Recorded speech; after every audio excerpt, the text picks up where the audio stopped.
Joining me now is former police officer and author Graham Whettone and international security and close protection expert Dr. Mark Yates. Dr. Yates, if I could start with you, can an MP ever be fully safe?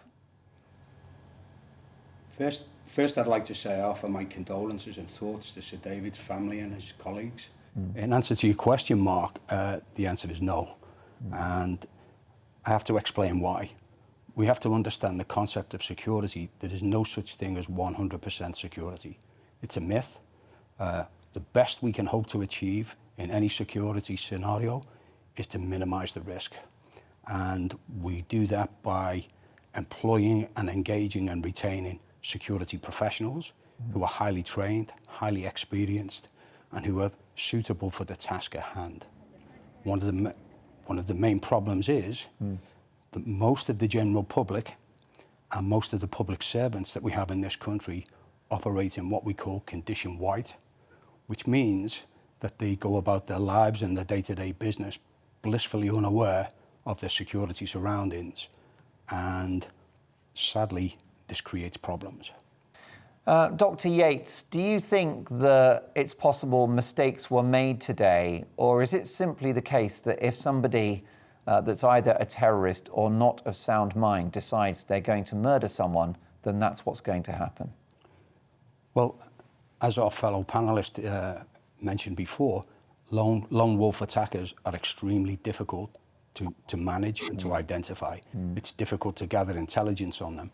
One thing that we're pretty fortunate in the UK is we have, irrespective of the negative publicity that they've received recently, we have the finest police force in the world, we have the finest close protection members in the world, and we have the finest security services in the world. But what we have to do is we have to look at this sometimes, not just purely from a police perspective, but from a security perspective. And we're talking about close protection security, which is one of the upper echelons of the security sector. And what we need to be looking at is adopting a more proactive stance rather than a reactive stance. And what we can do is we can implement concentric rings of security and defense around our MPs. I lived in America for 6 years, and protecting diplomats and politicians in the States is completely different to here. They have a far more proactive response to providing close protection security services.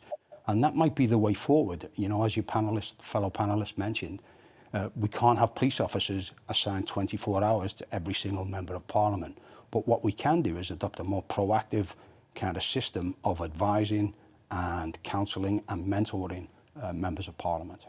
And of course, it's not just, is it, Mark, the MPs themselves. I spoke to my colleague here at GB News earlier, Gareth Milner, who used to be a special advisor at Number 10, and he pointed out that it's the assistants and the sort of constituency secretaries and researchers that work alongside these MPs. They're vulnerable too, Mark.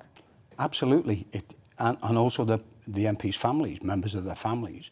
Anybody that's seeking to attack anybody in this type of environment are always looking for the weakest link. And frequently that weakest link can be, as you mentioned, Mark, a member of the VIP or the Member of Parliament staff, support staff, extended family, people that might work for that particular MP.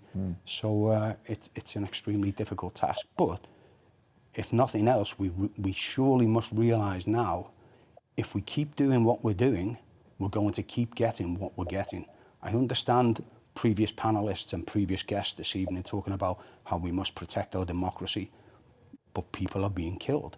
And we need to significantly increase the security provision, security service around these MPs. So, Mark, what you're saying is that you don't necessarily have sort of 24/7 close protection that enjoyed by the Prime Minister, the Home Secretary, the Foreign Secretary, but that there is a broad infrastructure of security that surrounds every Member of Parliament. Yes, absolutely. And what we're talking about is having overlapping concentric circles of defence and security so that we seek to minimise the risk.